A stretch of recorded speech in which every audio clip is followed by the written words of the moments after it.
Hello everyone, it's your host, your friend, your boy, Jet Black, the one and only, here with another exciting video.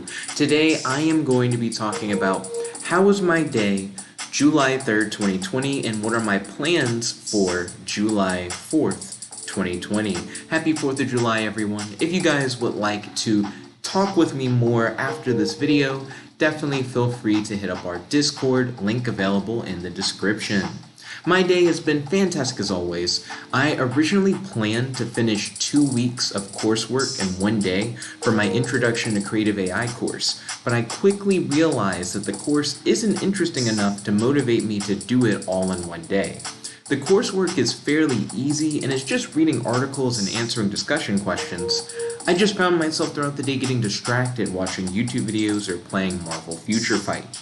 I only completed the first week of coursework today, so I'm planning to complete the second week of coursework tomorrow. Apparently in week 2, I'll actually get the opportunity to design a simple machine learning system, so I'm actually pretty hyped for that. It's crazy to think that all the material I did today was supposed to be spread out for an entire week, but there were no quizzes and no programming assignments for that whole week. I hope that this course helps inspire me with new ideas to help take my sentient AI projects to the next level, and that it prepares me for a much longer follow-up course that is more focused on actually building a creative AI machine learning application. They actually have this little screen they show you after you finish the first week of coursework, and they're like, you should share it with your friends, you should let them know that you finished week 1. So, day 1, we finished week 1. I do wish there were more programming assignments or just more quizzes, because I feel like stuff like that keeps me more engaged. When it's just reading articles and answering discussion questions, there isn't really a lot of feedback. It's just, okay, I read the information, they asked me my thoughts on the information, I shared my thoughts, on to the next one.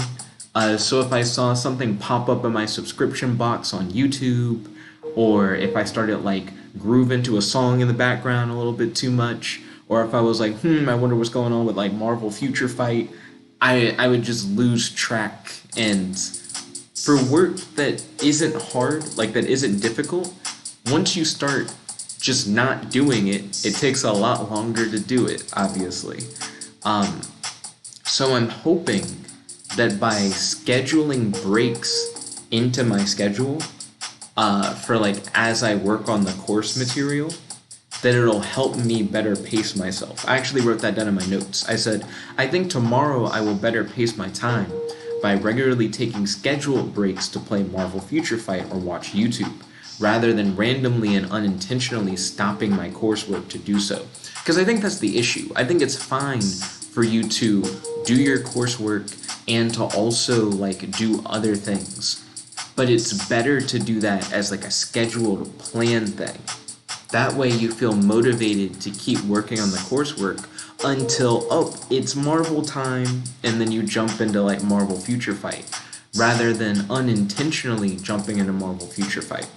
Also, by scheduling it, you have like a cutoff time, so that when you are doing these other recreational activities, you can know when to stop so that you can get back to your coursework and pace out your coursework with your recreation. As they say, all work and no play makes Jack a dull boy, and I think that's what ended up happening with me. I just kind of got bored with it because it was just all I was doing. So fingers crossed that that'll help. So I checked in with my mom today. I've been trying to call my mom every day, making sure that she's okay. Mom has felt a certain kind of way when it comes to this coronavirus pandemic. She's been really wanting to see me in person, and I personally just don't think that's safe right now. So in order to accommodate mom's like concern of wanting to interact with me more while we're physically separated, I've been calling mom on the phone every day in order to like check in and make sure she's all right. She's interested in one day buying a new house with a lot of land. So today she actually went looking at different houses out in the country. I hope that one day she achieves her goal, as I know that this is something that she's wanted for a while. My mom is also trying to find a new video game to get hyped for now that her and Ernest have finished all the Uncharted games. I actually bought them the latest Uncharted game for Mom's birthday, and they zoomed through it. They're currently playing The Last of Us, so I imagine they'll want to play The Last of Us 2 next, but I'm not sure, because it's like a new game, and I'm not sure if Mom's going to be willing to drop like $60 to get The Last of Us 2. I recommended that they check out Star Wars Jedi Fallen Order. I haven't played it, but I've heard that Fallen Order has a lot of interesting like platforming and climbing and jumping, and Mom mentioned that that was the stuff that she really vibed with in Uncharted. So I'm like, maybe that would be something that like fits her taste. I really don't know because I haven't played it, so I'm going by like hearsay with my recommendation. And I made sure to tell Mom that like I haven't played Fallen Order, but if the jumping and climbing and stuff is like Uncharted, and if that's a big part of what you liked about Uncharted, then you may enjoy Jedi Fallen Order. I don't know. I ordered a chocolate peanut butter milkshake and a cookie dough milkshake from Steak and Shake today, and I mixed them together.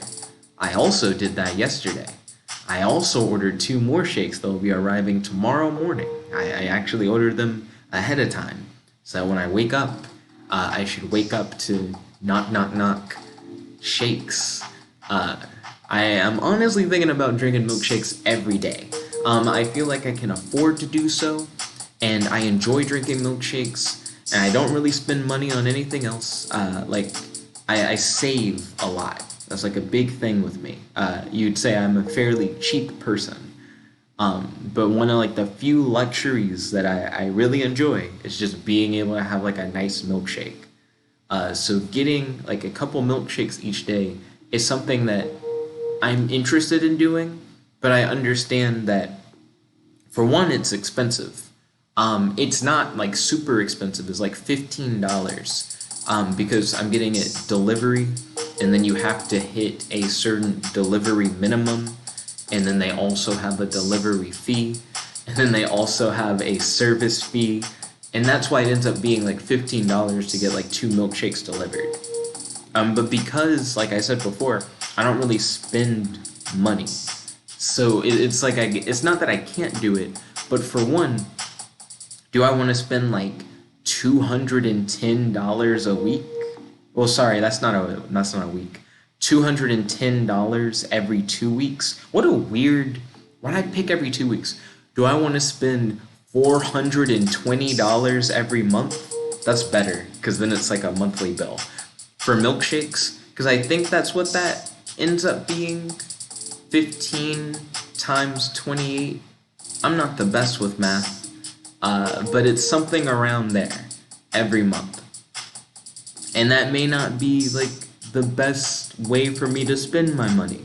I could probably use it on other things. Also, it's probably not healthy to drink that many milkshakes, because that would be 28 times 2, so like 56 milkshakes a month. That's like more than the number of days in a month. But at the same time, with my diet and exercise routine, I'm not like worried about gaining weight. Like it wouldn't be like a gaining weight thing, but consuming that much sugar regularly could lead to potential health problems. And I've been known to drink a lot of milkshakes in the past, but I used to only get milkshakes when I was like hanging out with friends and we happened to be somewhere where they sell milkshakes. So having them every day like this is something that I haven't really done before, and I'm not sure if it would be a good idea. But do I want to do it? Yeah. Am I practically doing it now? Yeah. So we'll see. We'll see what I end up doing. I don't know. My girlfriend Beth seems to be doing well. Beth and I had a really nice conversation tonight about self-image, and that was very encouraging and very enlightening. I definitely enjoyed that talk. Dozer and I talked a bit about Droid Sentience in Star Wars. He watched the video that I released yesterday. Feel free to check out that video on the channel if you're interested. He feels like most droids in Star Wars aren't sentient, but I disagree. If anything, it seems more likely that most droids are sentient, based on how droids are frequently shown exhibiting personality traits that would indicate them possessing personality chips. As a matter of fact, whenever like the story of Star Wars seems to focus on droids for any extended period of time, they appear to like show their personality. And whenever you only see droids like briefly or for like split second, it's because they're like actively like shooting or getting shot or being like sliced. But whenever the focus is on a droid, it seems like the droid has some kind of personality. Even the ones that just go like beep boop bop, they still seem to have like personality traits that they exhibit. So I don't know. I would imagine most droids in Star Wars are sentient, but I definitely would like to hear your thoughts on that. Let me know. Do you think most droids in Star Wars are sentient? Why or why not? I also got to talk to my friend Skelly for a bit. I hadn't heard from her in a while, so it was nice to talk to her again. John Mason really wants to rush duel me, and I want to rush duel with John Mason, but I should probably make a new deck first. So I talked to John Mason yesterday, and I was like, I'm on vacation. I more than likely will have more than enough time to rush duel with him. But I thought about it. And I was like, there are a ton of new Rush Duel cards that came out, and I haven't messed with any of those cards. I haven't looked at them. I don't know what they do, and I want to look at them. Also, I haven't Rush Dueled in a minute, but I also, for all the Rush Duels I have done, I've only used like 2 decks. So I've been playing with the same 2 decks like over and over and over again. And the main thing that makes me go like on and off of Yu-Gi-Oh! Where it's like, I'll play it a whole bunch and I won't play it at all, and I'll play it a whole bunch and I won't play it at all, is because I get bored. I'll be like, I'm just doing the same thing over and over again. And that's why I end up making really weird decks in Yu-Gi-Oh! Because I'm trying to like change up my playstyle to make it feel really fresh, so that I'm not just doing the same thing.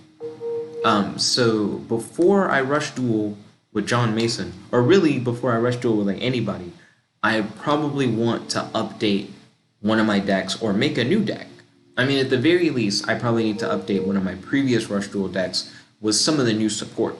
Try and improve it. Make it a little bit more fresh. I was happily surprised to learn that Kratos plays Marvel Future Fight. I thought that was pretty cool. He showed me his team, and he mentioned how he's interested in learning more about Swordmaster. Now, Swordmaster is a fairly new Marvel Comics character, and I think it is cool that people are getting introduced to him for the first time through Marvel Future Fight. It's one of those things I never really thought about before, because I didn't play Marvel Future Fight or other, like, Marvel mobile games. But it makes sense that if you introduce these new characters in comics to these games that have, like, it's weird to say, like, larger or wider audiences, but I feel like they do have a broader audience. Sorry. The gum is breaking down in my mouth.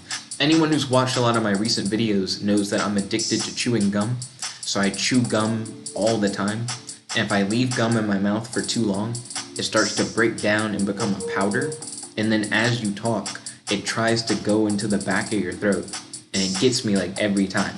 So one moment, what I need to do is before these videos get fresh gum, so that it doesn't have time to break down before the video's over. But I'll be right back. I'm gonna spit out my gum.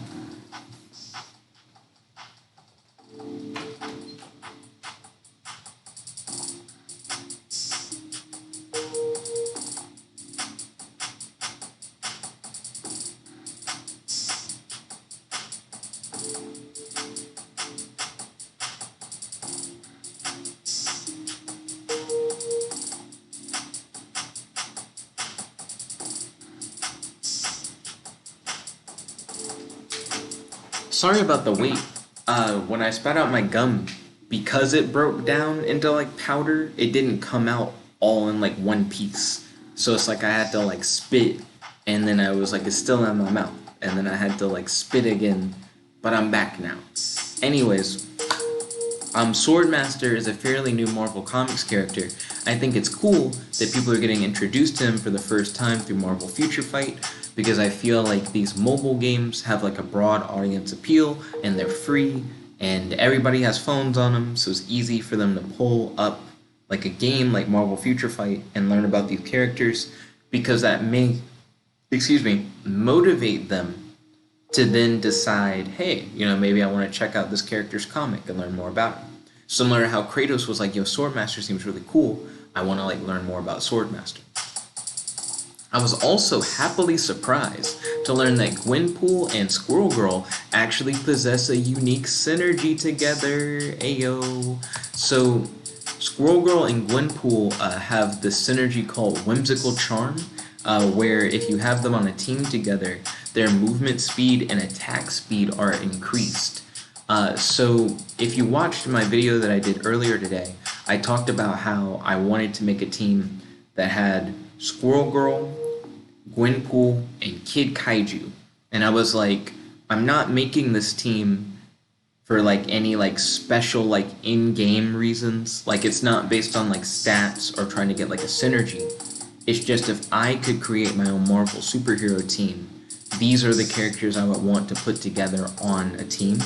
And I talked about how, based on how these characters are in the comics, I think it would be really cool to see them just work together and fight together.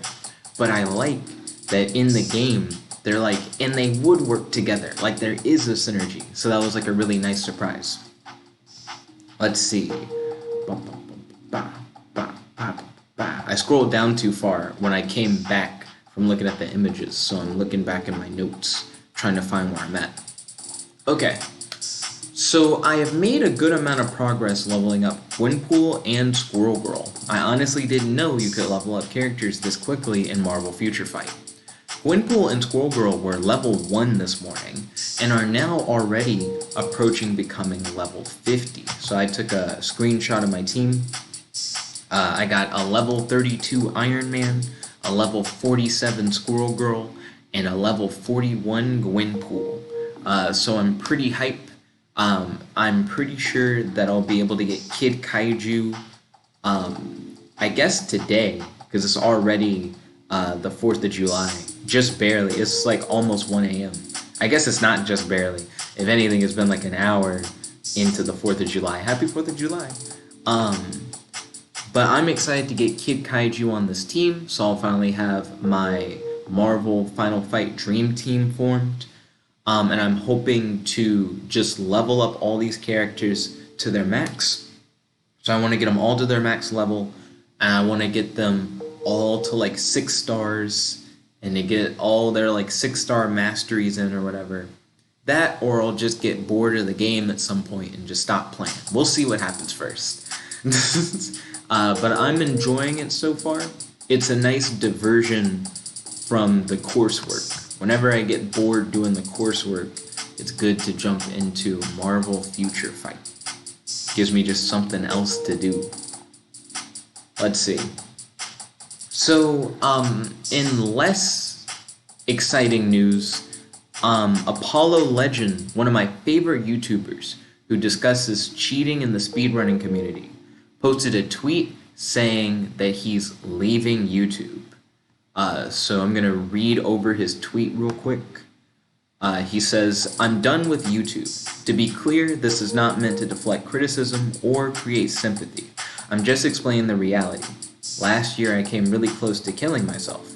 I never talked about it because so many people just say that for attention. This was partly due to social media, which has caused great stress to me. It is my responsibility to remove this problem from my life. I never enjoyed starting drama. I hate it. People probably don't realize how much it stresses me out. I never wanted to start anything, but I felt dragged into it. I only have ever tried to do what's right, even if I failed. I obviously don't care about money or fame, or I would make more than 2 videos per year. I'm not making excuses for the mistakes I've made. I simply need to explain to you guys why I cannot go on like this. I still have a few videos being edited, but once those are up, I'm out.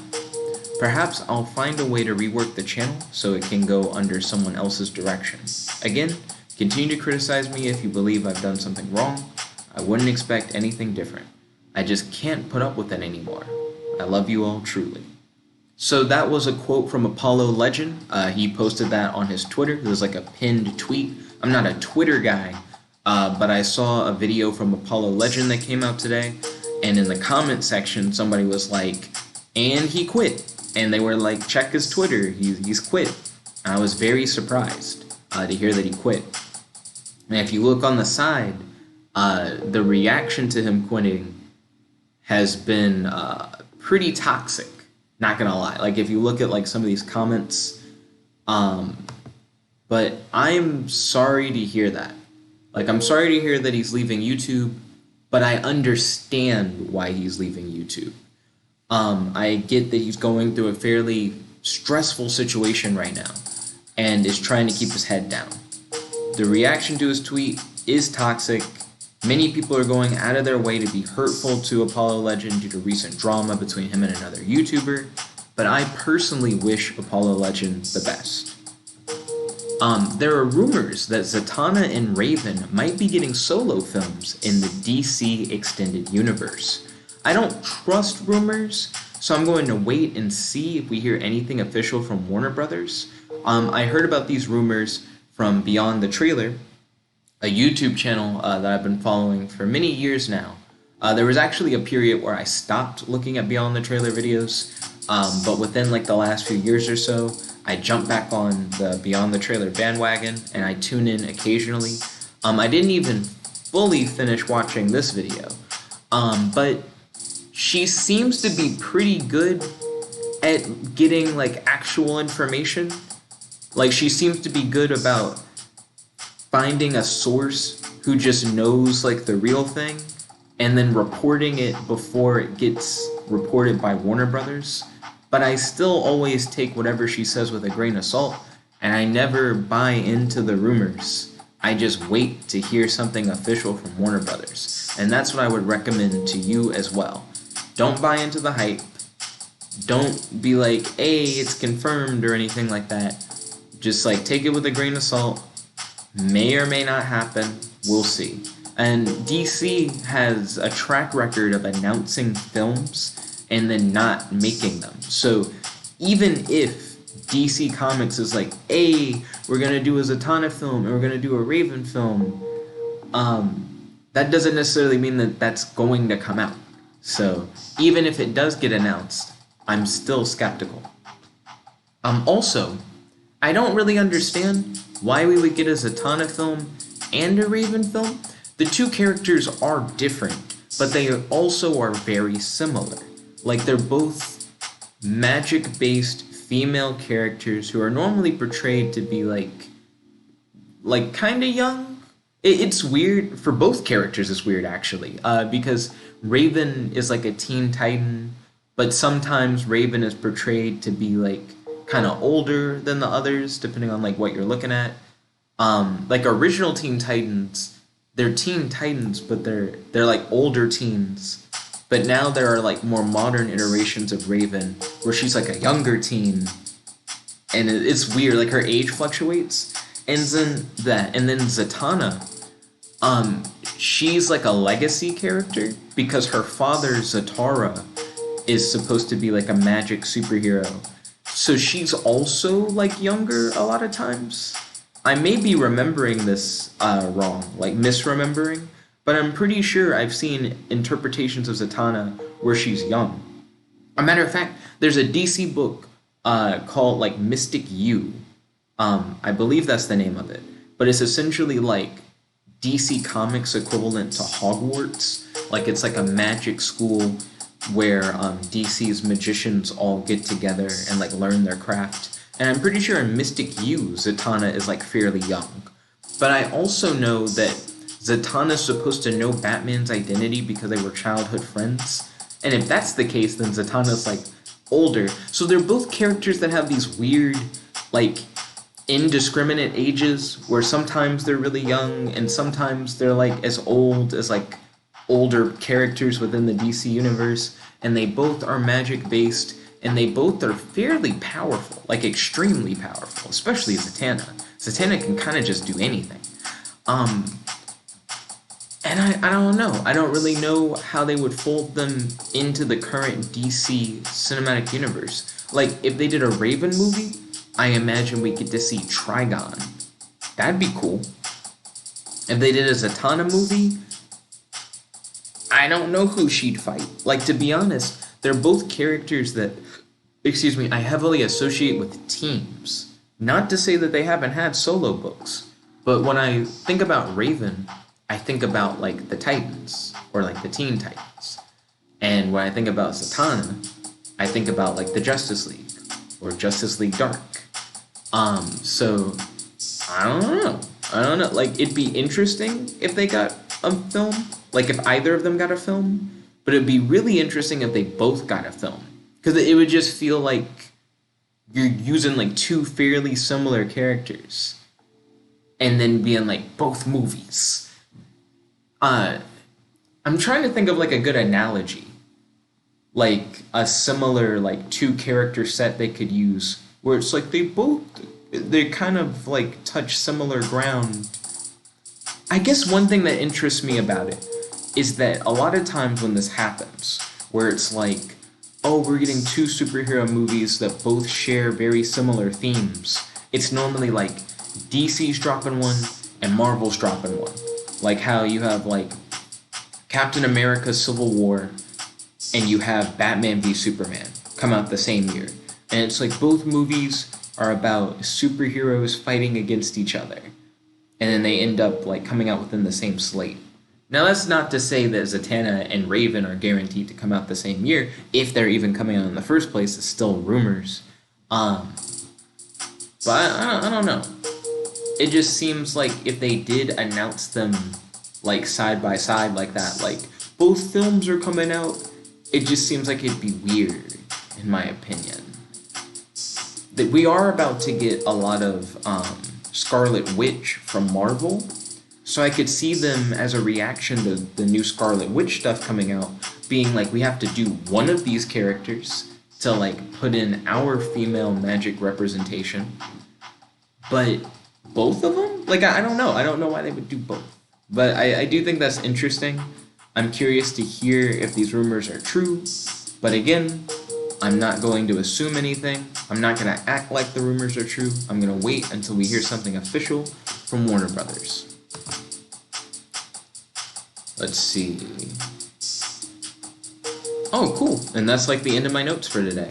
So, what are your thoughts on what I discussed in this video? Do you think my plan to schedule breaks will help me enjoy my creative AI course more? What game do you think my mom should play next, since she's already played through all the Uncharted games?